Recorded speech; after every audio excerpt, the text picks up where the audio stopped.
مرۆڤ ئاساییە کە هەست بە ماندووبوونەکە، بەڵام جۆرێک لە ماندووبوون هەیە ماندووبوونێکی بێدەنگە، بەبێ ئەوەی کە تۆ لە جستتا جاری وایە هەستی پێ بکەی، بەوەی کارێکی قورست کردبێ بەڵام هەستەکەی لە ڕووی دەرونیەوە ماندووی. بۆیە شەکەتی دەرونی یەکێکە لە بابەتانی کە پێویستە مرۆڤ زۆر گرنگی پێ بە. بۆچی؟ لەبەرەوەی هەندێک جار کاریگەری کاتە سەر لایەنە جەستەیەکەش بۆ زۆرن لەو کەسانی کە ئێستا بم بابەتەوە دەناڵن، بە تایبەتی لە ئەتوانین بڵین لە سەردەمی نوێدا کە زۆرێک لە کارکردنەکان بە دانیشتنەوە لە ئۆفیسیەکایە و زۆر جار تێکەڵبوون کەمە، چالاکی جستیەکان کەم بۆتەوە و ئالۆزیەکان زۆر بوون. ئێمە لەگەڵ ڕووداوەکانە ڕۆژانە بەرکەوتمان هەیە، ئەمە وای کردووە کە مرۆڤەکان ماندوون لە ڕووی دەرونیەوە. بزین ئەمە لە دەروناسیدا چۆن لی دەڕوانێ و ڕێنمایی دکتۆری دەرونی بۆ ئەم بابەتە چییە و کاتێک تووشی ماندوو بوون یان شەکەتی دەرونی بووینەوە چۆن مامەڵی لەگەڵ بکەین. ئەمە بابەتی ئەم تەوەرەیەمان دەبێ بە میوانداری دکتۆر هەژار عوسمان، پزیشکی پسپۆڕی دەرونی باسی لێوە دەکەین. کاکتۆر بەخێر بێی، سپاس کاک دکتۆر. شەکەتبوونی دەرونی چییە و جیاوازی چییە لەو شەکەتی کە ئێمە ئەیناسینەوەیان پێمان وایە جەستەییە و ئیتر ئاها ئەڵێن ماندووین؟ ینی شەکەتبوونی دەرونی لە ڕاستیا بوو شە ئینگلیزیەکەی بێرناوتە ئەگەر بیگۆڕی ئەبێ بەوەی کە کەسێک وزەیەکی زۆری هەیە، ئەو وزەیە هەمووی بەکارهێنێ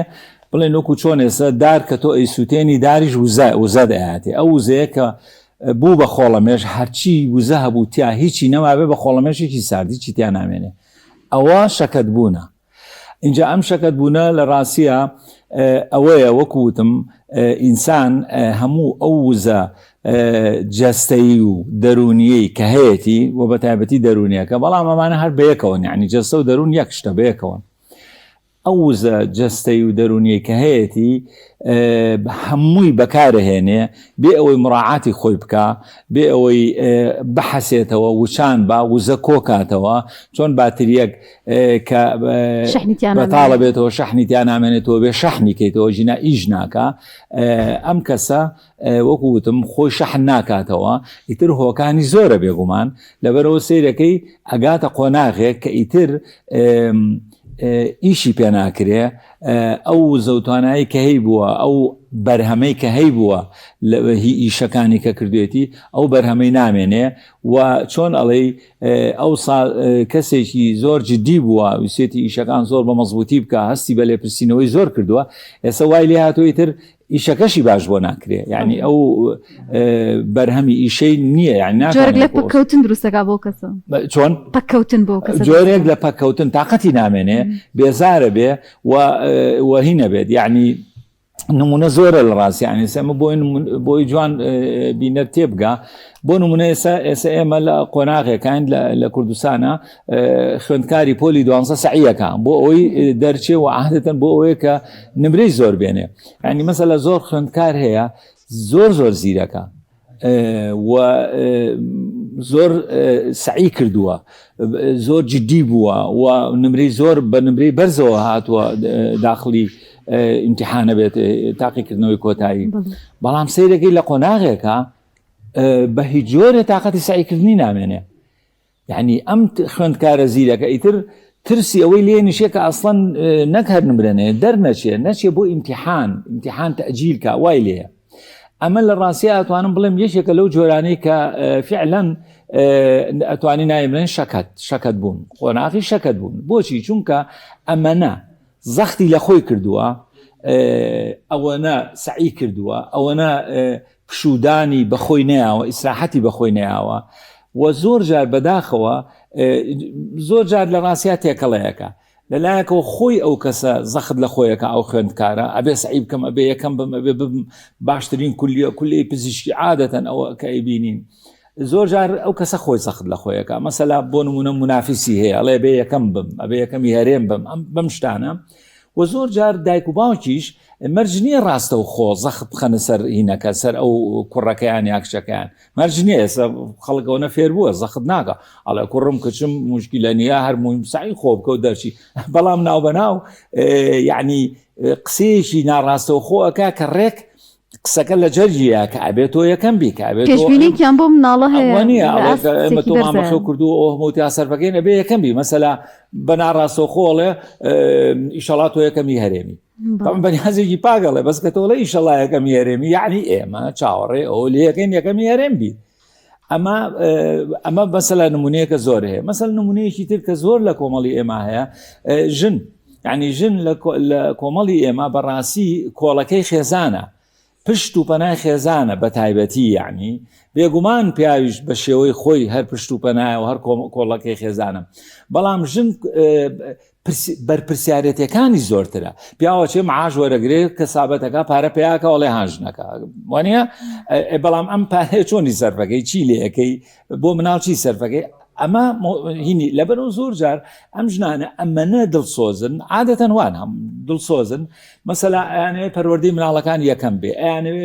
ماڵ هەمووی هەمیشە پاک و تا تەمیز یەکەم کە میوانێکات بڵێ ئەڵڵا ئەو ماڵە چەند جوان و چەند ڕێکوپێکە والحاصل کارێکی واکەن کە ئیتر شەکەتە بن یعنی و ئەگەنە قۆناغێکی ئەوەی کە ئیتر پاڵنەدی ئیشیان نامێنێت تااقەتیان نامێنێت زۆر جار ئەمانە سیرێکی بێتەحملە بوون تووڕابن ینی ئەوسا تەحملیان هەبوو ێستا لەسەر بەسیترین شت دەنگ بەزەکەنەوە تووڕابن مرد عجایبی لێ مناڵ عجایبی لێ تااقەتی چوونە دەروایان نامێنێت ترسیان بۆ دروزە بێ بەیانیان درەنگ هەڵەسن یا شەو درەنگ خەویان لەیەکەوێ یعنیمە تقریبا نیشانەکانێتی نیشانەی خەوزڕان شەو درەنگ خەویان لەیەکەوێ بیر زۆرەکەنەوە سەرێشە عنی سەرێشەیەک لە نیشانە زۆر مهمەکان یعنی ئێشی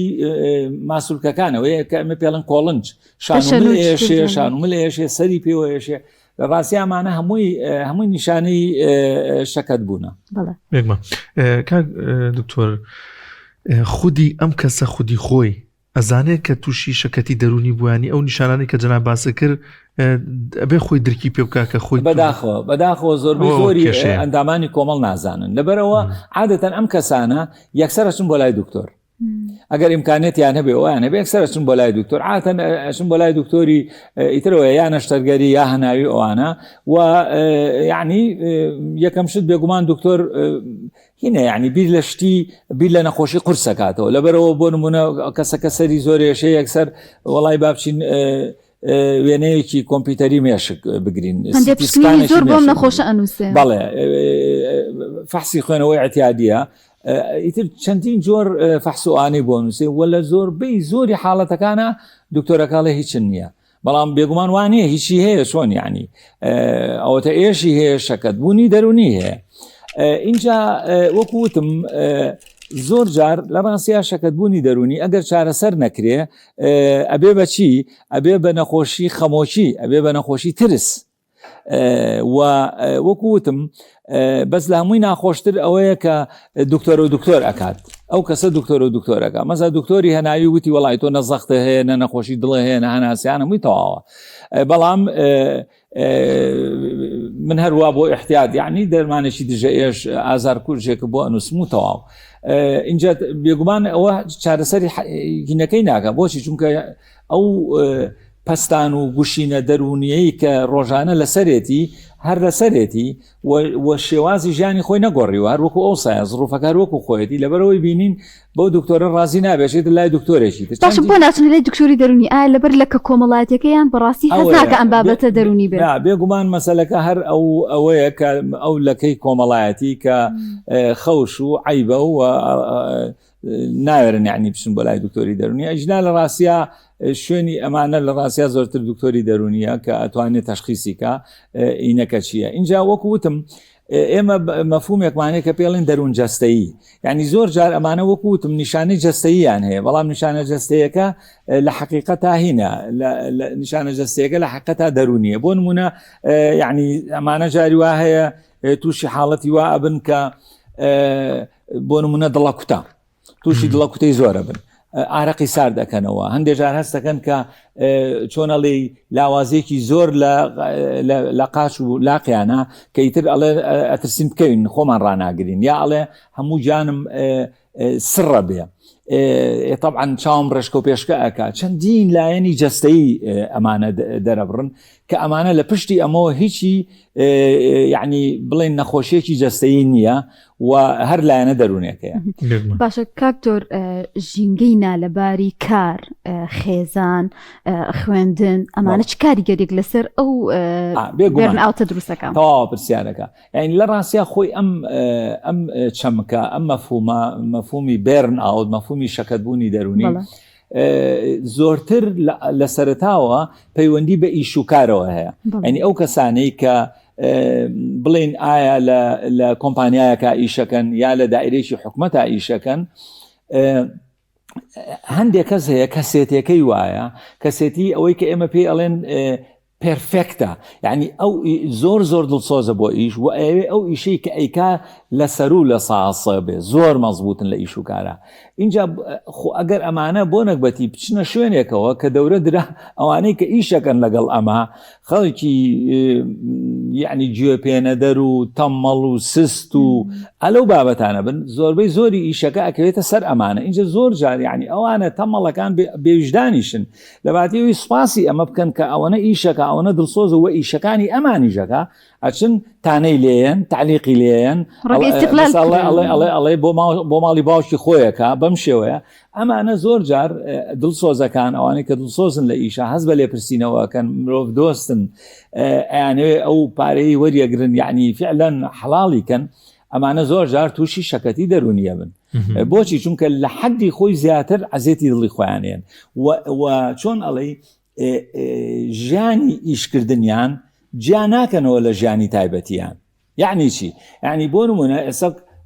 ڕۆژی 8 سعات ئیشەکەن بەس کەیێتەوە ماڵیشەوە هەر مەشغوڵی ئیشەکەیە بۆ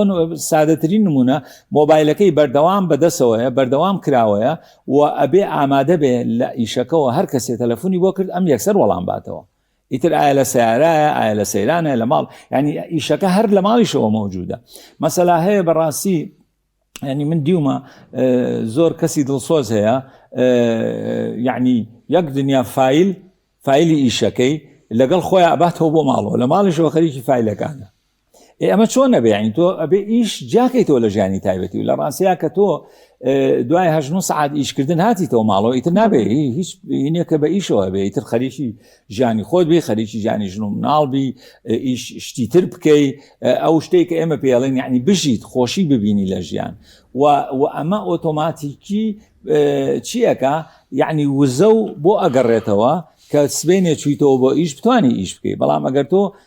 لە ماڵی شۆر خەریکی ئیشەکە بێ وردە یعنی وریای خۆ نەبی لە ڕاستیا و زەوتیان نامێنێ و ئەبیتەوە بە خۆڵەمێش هیچ ێزێکتیانە. کاک دکتۆر باس لە موبایل کرد زۆر زۆر بەکارێنانی سوۆشیال میدیا و زۆر سەرنجدانە سەر ئەو هەواڵانەی هەواڵی بەتایبەت نەرێنی و ڕەشببینی ئەوانە بە بەردەوامی تا چەند هەنگاوە بۆ ئەم شەکەتبوونی دەرونیە وەڵا بەڕێی من خۆی شەکەتبوونی دەرونی دروستەکە هەر خۆی ئەوە ئەبێ بەهۆی شەکەتبوونی دەرونی بەتایبەتی یعنیەوەی کە لە هینی خۆمانە لە مستەڵەحی ئینتەرنێتە ئەوەی کە پێڵێن سکرۆڵین ئاواکەی ئەوە زۆر خراپە و فعلەن هەم لە ڕووی جەستەییەوە خراپە وەکو معلومە ینی بۆ مەسەلەی چاو بۆ مەسەلەی نەجوڵان پشتێشە ئەمانە هەمووی لە ڕاستیا سەلمێنراوە لە ڕووی دەرونیشەوە وەکو بەڕێزت وتێ بەداخەوە ینی زۆری هەواڵەکان نەکرد لە هەواڵەکانی کوردستان و عێراق و ئێران و تورکیا ئەوانە و سووریا بە نیسبەت ئێمەی کوردەوە بۆ هەموو کوردستانی گەورە هەواڵەکان لە زۆربەی ئینەکانە ناخۆشە ینی ڕوخێنەرە ناخۆشە غەمبارە هەواڵەکان بەڵام بەڕاستی سوالات و تقریبا لە دنیاشە هەروایە ینی شەڕ و شۆڕ هەیە نائەکسانی هەیە ئاوارەبوون هەیە لە هەموو دنیا لەبەرەوە بێگومانەوە باش نییە و لە ڕاستیا بەکارهێنانی سوۆشیال میدیا و بەکارهێنانی ئینتەرنێت ئیتر ئایا لە لاپتۆپا بێ یا لە مۆبایل و تابلێت و ئانە هەموو ئینسانێک ئەبێ ینی هینیکە کەمی کاتەوە و یعنی بگەڕێتەوە بۆ ژیانی سروشتی زۆرتر بەڵام بەڕاستی ئێستا دنیا وای لاتەوە بەبێ ئینتەرنێت و بەبێ مۆبایلەوانش یعنی ژیان قورس بۆ سەختە. کاکتۆر ئەگەر باس لە سیستەمی خۆراکی و خەو وەرزشکردن بکەین ئەمە چی کاریگەری لەسەر ئەو کەسانە دروستەکە کە تووشی ئەم شەکەتبوونی دەرونیە بوون؟ بەڵێ من پێشتر وتم یەکێ لە نیشانە هەرە گرنگەکانی مەسەلەی خەوزڕانان ینی تەواو ناخەوی تەنانە جاری وا هەیە با بڵێن ژمارەی سەعاتەکان تەواوە یعنی تۆ بڵێن حوت ساعات 8 ساعات أخوي بس بيعني كالسي سيركي وزو كما تواناو كما طاقتي إيش كردني كما يعني الله زور لي كان كأشي بو إيش وكأشي بو إيش يعني أو تركيز وشتي أو صار نماوه كوابو يعني بالنسبة خواردني شو أي كبيلن عرضي خواردن وأنا يعني زور جار أوش كم بيتوا والله هندي كذا سيرجي ببيشوانه ويا عرضي خواردني زيادة عرضي خواردني زور يعني زور أخوابك وتعويزي أو كمكورتي كلا لا أنا كان تريه وزور جار ما بيبو قلبي وأنا يعني شيء تري بدرسك وبراسي تر شون اللي هاو سنجيل جاني أو كسان منه يعني وەکو پێم وتی ئەوە زۆر گرنگە کە ئینسان ژیانی ئیشکردن جیاکاتەوە لە ژیانی کۆمەڵایەت و ژیانی تایبەتی خۆی ئەوە نامێنێت کە ئەوە نەما بەڕاستی تر چۆنەڵێ ئەو ئەرک و شتانەی تر کە پەیوەندی بە ژیانی ڕۆژانەمانەوە ژیانی کۆمەڵایەتیمانەوە ئەوانە هەمووی کەمەهێنێ ینی بۆ نمونە پەیوەندی کۆمەڵایەتیەکان کەمەهێنێ بۆ نمونە ئەوەی کە ئینسان بچێتە ناو سروش سەیرانێ بکە هاتوچوێ بکە ئەوانە نامێنێ هاوڕێتی لاوازە بێ ئەین لە ڕاستیە کارەکاتە سەر هەمووی کاک دکتۆر کەسانی وەکو جەنابتان کاتێک کە حاڵەتێکی لەم چەشنە دێتە بەردەمە حتمەن یەکێک لەو شتانی کە بۆی پێشنیارەکەن پشودان مەبەست چیە لە پشودان خەوتنێکی باشە یان گەڕانە بە نێو سروشت و دیمەنی جوان و تێکەڵبوون لەگەڵ و کەسانەی کە ئەرێنین و قسەی خۆشیان لەگەڵاکەیان چۆنی پشودانەکە لە ڕاستیە یعنی پشودان بە هیچ جۆرێ مساوی نییە بەوەی کە تۆ هیچ ئیش نەکەیت و بە خۆت بە ئارامی دانیشی لە شوێنێکا یا پاڵکەوی و هیچ نەکەی ئەوە پشودان نییە لە ڕاستیە ینی پشودان ئەوەیە ئۆکەی ئەوەی تایە کە ئینسان فعلەن ئیسراحەتکا بۆ نمونە بۆ نیو ساعاتێ مۆبایل بکوژێنیتەوە بچیت لە ژوورەکەی خۆت پاڵکەوی یا دانیشی هیچ نەکەی و هیچ شتێ نەکەیت و بەس ئیسراحەتکەیت ئەمە بەشێکە بەس ئەمە کافی نییە لە ڕاستیە بەشێکی تری پشودان ئەوەیە کە ئینسان ئەو چالاکیانەی کە دڵی خۆشەکە کە پێی خۆشە کە حەزی لێ کە ئارەزووی لێ بیکە ئیتر ئایا چالاکیەکان بۆ نمونە گەڕانە بە سروشتە سەیرانکردنە چوونە بۆ لای هاوڕێی زۆر نزیک بۆ لای خزم و کەسوکاری وەکو تۆ ئەوانەی کە یعنی سلبینین ئەوانەی کە گەشببینن کە دڵی ئینسان خۆشەکەن کە قسەی بە توێکەڵ ناکەن حەسوودی و پێنابن ئەنی هەر ئینسانێکە دڵی خۆشەکە و مرتاحەکە بچی بۆ لای بێگومان ئەوە پشودانە يعني همو أوانا گرنجی هەیە جگەلەوە بەڕاستی پشودان مەسەلەی لە ڕاستیە وەرزشی زۆر گرنگە يعني وەرزشیش ئەو چالاکیەیە کە وزە بۆ ئەهێنێتەوە جگەلەوە ئێمە بابەتێکمان هەیە کە زۆر گرنگە لە دەرووناسی ئەوەی کە پێی ئەڵێن خۆخاوکردنەوە و پشودانی قوڵ با بڵێن کە مدیتیشن يعني ئەوەی کە يعني ئینسان بەلای کەمەوە لە ڕۆژێکا یەک دوو جاری 5-6 دقه تا 10 دقه تا 15 دقه بەتەنیا بێ لە شوێنێکی ئارامە چۆن ئەڵێی بیر لە هیچ شتێ نەکاتەوە بیر لە هیچ شتێ نەکاتەوە بڵێن بیری چڕ کاتەوە لەسەر جەستەی خۆی لەسەرەوە هەتا خوارەوە کە چۆن جەستەی من ئارامە چۆن هەناسەیان زۆر بە هێواشی هەناسەیەم ئاگام لێ چۆن مێشکم لە لای سکمە چۆن وردە بەرز دەبێتەوە هێواش و ئەچێتەوە خوارەوە چۆن هەوا ئەچێتە ناو سیەکانمەوە ئیتر من یعنی بە شێوەیەک لە شێوەکان سویچی بیرکردنەوەم ئەکوژێنمەوە بیر نە لە دنیاکەمەوە بیر نە لە ژیان خۆم بیر لە هیچ شتێ ناکەمەوە بەس خەیاڵم لای جەستەمە کە چۆن من بە ئیسراحەت دانیشتم چۆن دانیشتم یا پاڵکەوتم بە دانیشتانیشەوە بێ چۆن ماسوولکەکانم خاو بۆتەوە چۆن لەشم گەرم و گوڕ و خاوە شل بۆتەوە تا حدێک ئەمە بابەتێکی زۆر گرنگە کە توانێ مە نای بڵێن پشودانی قوڵ ئەمانە هەمووی ئەو با بڵێن ئەو دینەمۆیەیە کە باتری وزەی جەستەیی و وزەی دەرونیمان پڕەکاتەوە ئەوە پشودان بەو شێوەیە یعنی بەڕاستی کاکتۆریەک لە شتانی کە لە کۆمەلگای ئێمە پێیا بۆ ئەوەیە هەر کەسێک هەڵەسێ بە ناوی چارەسەرکاری دەرونیەوە بە ناوی ڕێنمایی کاری دەرونیەوە ڕێنمایی خەڵکەکە بۆ لایەنە دەرونیەکە زۆر جار بیستومانەتان ئەم کەسانە دەرمانیشان نووسیەوە کە ئیشی ئەوانی و پسپۆڕی ئەوانیش نیە هەندێکیان هەر بڕوانامەیان لە بوارەکانیە جا کە ئێمە ئەمانەوێت چارەسەر وەربگرین تا چەندێک گرنگە بچینە لای کەسانێک کە پسپۆڕ بن تایبەتمەندن بەو بابەتەوە لە ڕاستیە پێم وایە فارس مەسەلێکی زۆر جوانە ئەڵێ نیمە مەلا دین میبەرێت نیمە دکتۆر جان میبەرێت اینجا نیو دکتۆر بەڕاستی گیانی ئینسانە کێشێ زۆر مشکلەیە و ئەوە ئەمڕۆ کێشێکی گەورەیە لە کوردستانە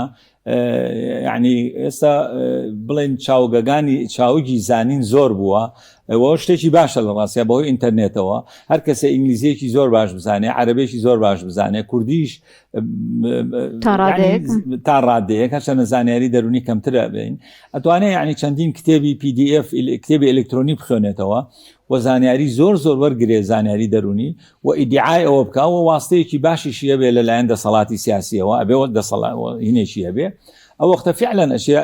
عیادە دانێ و زۆری ژێ یعنی چۆن ئەڵێ ئەچێ بۆ ماڵان یعنی عیلاجی دەرونیەکە یعنی لە ڕاستیەوە هاوڵاتی خۆی مەسئولە ئەبێ هاوڵاتی وریابێ بزانێ ئەو کەسێک کە ناوی خۆی ناوە دکتۆری دەرونی یا چارە کاری دەرونی ئایا بڕوانامەی هەیە بڕوانامەکەی لەکوێ هێناوە ئایا ڕاهێنانی کردووە ئایا لەژێر سەرپەرشتی دکتۆرێکی دەرونیە ئەمیشاکە ئەین لە ڕاستیە سەر لە کوردستانە ئەوە ڕێک خراوە سندیکای پزیشکان وانە و ئێمە کۆمەڵەیەکمان هەیە پێڵێن کۆمەڵی دەرونی کوردستان و پەیجی خۆشمان هەیە ئەتوانن پرسیار لەو کۆمەڵەیە بکەن یعنی کە ئایا چارەکارێکی دەرونی ئاوا هەیە یانێ چکە عادەتەن ناوەکانیش هەیە لە شوێنی خۆیان لەبەرەوە بێ وریابن چونکە بەڕاستی یعنی نەکەر یعنی نووسینی دەرمانی دەرونی قەدەغەیە ئەوانە یعنی لە ڕاستیە زۆر جار بڕاوکە ینی من زۆر نەخۆش هاتۆتە لام وتێتی وڵای دکتۆر 20 جەلسیان بۆ کردوم و هیچ سوودیشی نەبووە ئەین چونکە چارەسەری دەرونی زانستە ڕاهێنانە ئەزمونە یعنی ئەبێتۆ نەکەر بە خوێندنەوەی لە ئینتەرنێتە بۆ فێر نابی یعنی زانستە ئەبێ مامۆستا ئەبێ سەرپەرشتیکارە هەبێ لەبەرەوە ئەوە بێ هاوڵاتی خۆی وریابێ و بەڕاستی با بڵێن دەسەڵات تا ئێستا یعنی نەیتوانیوە یا نایەوێ لەبەر کۆمەڵێ هۆ هەیە واستەکردن وانە لە کوردستانە بەڵێ زۆر هەیە لەوانە و ناڵێم هەمویان بەڵام زۆریان هەیە بەڕاستی زیانی ژەگەێنن بەو کەسانی کە چێتە لایەن نەکە زیانی مادی و ژیرفانیان هینەکەن هەر زیانە یعنی کێشەکانیان بۆ حل ناکەن زۆر جار قورستریشی یەکەن بۆ ئاگاداریکان یعنی خراپتری یەکەن باشتری ناکەن ئەوە بێ هاوڵاتی خۆی وریای خۆی بێ سپاس بۆ دکتۆر هەژار عوسمان پزیشکی پسپۆڕی دەرونی کە لەم تەوەرە لەگەڵمانە بوو.